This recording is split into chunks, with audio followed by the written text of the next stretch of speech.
देश में आज से एक मार्केट एक टैक्स, राष्ट्रपति और पीएम मोदी ने जीएसटी लॉन्च किया। पीएम मोदी ने जीएसटी को नया नाम दिया गुड एंड सिंपल टैक्स। संसद के सेंट्रल हॉल में तालियों से स्वागत हुआ। पीएम ने जीएसटी से आम लोगों पर बोझ पड़ने की आशंका को खारिज किया, कहा इससे गरीबों को फायदा होगा।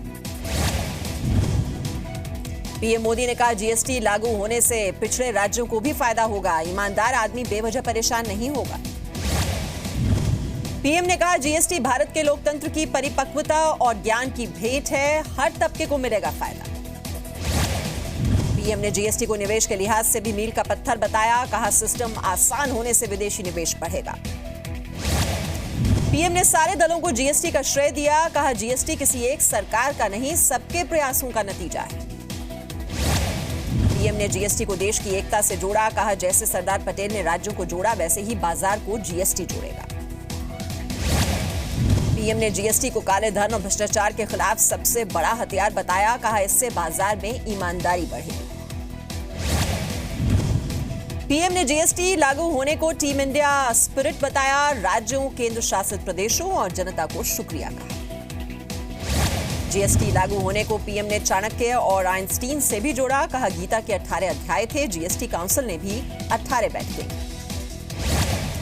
जीएसटी को अधूरी तैयारी से लागू करने के आरोप पर पीएम बोले नए चश्मे पर आंखों को एडजस्ट करने में 1-2 दिन लगते हैं। राष्ट्रपति प्रणब मुखर्जी ने जीएसटी लागू होने को ऐतिहासिक पल बताया, कहा जीएसटी हमारे लोकतंत्र की मजबूती का प्रतीक है। राष्ट्रपति ने कहा आधुनिक तकनीक जीएसटी को आसान बनाएगी, इसके पास होने का मुझे व्यक्तिगत संतोष है। राष्ट्रपति ने जीएसटी के विरोध को खारिज किया, कहा शुरू में वैट लागू करने का भी विरोध हुआ था। वित्त मंत्री जेटली ने गरीबों को जीएसटी से निश्चिंत किया, कहा नए टैक्स सिस्टम से किसी पर बोझ नहीं पड़ेगा।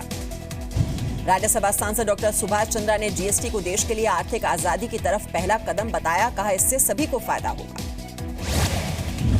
डॉक्टर सुभाष चंद्रा ने कहा जीएसटी को लेकर छोटे व्यापारियों के मन का डर दूर करना होगा, यह भरोसा जगाना सरकार का काम है। जीएसटी लागू होने से पहले किसानों को 2 सौगात, जीएसटी काउंसिल ने खाद और ट्रैक्टर के पार्ट्स की खरीदारी पर टैक्स दर घटाई। खाद की खरीदी पर टैक्स की दर 12 से घटाकर 5%, ट्रैक्टर पार्ट्स पर टैक्स की दर 28 से घटाकर 18% हुई। चीनी, गुड़, फल, सब्जियां, मुरब्बा, अचार, मिठाइयों समेत मिनरल वाटर भी आज से सस्ता हुआ। नहाने का साबुन, डिटर्जेंट पाउडर, माचिस, केरोसिन, टूथपेस्ट, हेयर ऑयल समेत एलपीजी स्टोव भी सस्ते हो गए। 500 रुपए से कम कीमत वाले जूते, चप्पल, रेडीमेड कपड़े सस्ते हुए हैं। टीवी, छोटी कार आज से महंगी हो गई। जीएसटी पर सरकार आज लॉन्च करेगी mega campaign. PM Modi Delhi के इंदिरा गांधी इंडोर स्टेडियम में शाम 5 बजे करेंगे इसका उद्घाटन। सारे राज्यों में भी एक साथ शुरू होगा जीएसटी मेगा कैंपेन। सभी राज्यों की राजधानी में केंद्र सरकार के एक मंत्री मौजूद रहेंगे। ऑटोमोबाइल सेक्टर पर दिखा जीएसटी का सकारात्मक असर। मारुति सुजुकी ने अपनी चुनिंदा गाड़ियों के दाम 3% तक घटाए।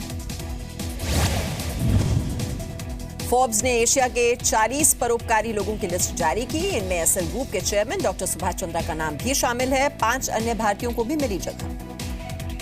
दक्षिण कश्मीर के अनंतनाग में लश्कर कमांडर बशीर लश्करी की घेराबंदी। पलपुरा गांव के एक घर को सुरक्षा बलों ने घेरा। बशीर लश्करी समेत लश्कर के 2 से 3 आतंकियों के घर में छिपे होने की खबर, दोनों तरफ से फायरिंग जारी। दक्षिण कश्मीर में एहतियात के तौर पर इंटरनेट सेवा पर रोक लगा दी गई है। सभी स्कूल कॉलेज भी बंद कराए गए। फिरोज डार समेत 6 पुलिस वालों की हत्या में शामिल था लश्कर कमांडर बशीर लश्करी। आतंकी पर 10 लाख का इनाम है। अनंतनाग में 16 जून को 6 पुलिस के जवानों पर हमला हुआ था। आतंकियों ने शहीदों के शव के साथ बर्बरता भी की।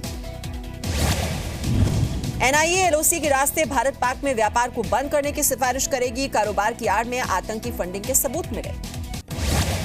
जी न्यूज ने कारोबार की आड़ में आतंकी फंडिंग का खुलासा किया था। एनआईए भारत पाक के बीच व्यापारिक गतिविधियों की जांच कर रही है। एनआईए की जांच आखिरी चरण में है। 2008 से एलओसी पर सलमाबाद और चकंदाबाग में वस्तु विनिमय व्यापार की शुरुआत हुई।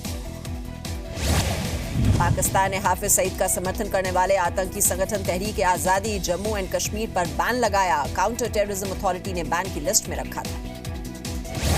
चीन की युद्ध को लेकर चेतावनी पर रक्षा मंत्री अरुण जेटली का जवाब, कहा 2017 का भारत 1962 के भारत से अलग है।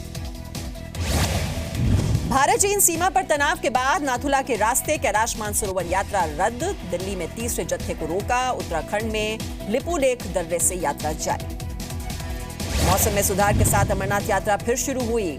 कुल 4,477 श्रद्धालुओं का तीसरा और चौथा जत्था रवाना हुआ। यूपी के बिजनौर में दारोगा की गला काटकर हत्या कर दी गई। बाइक पर आए बदमाश सरकारी पिस्टल लेकर फरार हो गए। यूपी के शामली में बाइक सवार दारोगा को अज्ञात वाहन ने टक्कर मारी। गंभीर हालत में दारोगा को मेरठ रेफर किया गया। यूपी के पूर्व मंत्री और समाजवादी पार्टी के नेता तेज नारायण पांडे पर रेप का आरोप। नाबालिग लड़की के पिता ने कहा पुलिस कार्रवाई नहीं कर रही। कानपुर में संदिग्ध हालत में महिला छत से गिरी। हालत गंभीर। घर में मौजूद 2 दोस्त पकड़े गए। तीनों नशे की हालत में। गुरुग्राम में शराब के नशे में धुत युवक ने पुलिस से बदसलूकी की। चालान काटे जाने से नाराज था। नेता का बेटा बताकर रौब झाड़ता था। मध्य प्रदेश के बड़वानी में कर्ज से परेशान किसान ने आत्महत्या की। 1 महीने में अब तक 3 किसान जान दे चुके हैं। पंजाब के बरनाला में भारी बारिश से किसान परेशान। 6 गांव में करीब 10,000 एकड़ इलाके में फैली फसल बर्बाद हो गई। 1 दर्जन घरों को भी नुकसान हुआ। पंजाब के गुरदासपुर में शराब कारोबारी के यहां छापे के दौरान आबकारी की टीम पर हमला। गाड़ियों के शीशे तोड़े गए। 1 महिला घायल। पश्चिम बंगाल के सिलीगुड़ी में इमारत गिरी। 1 व्यक्ति घायल हो गया।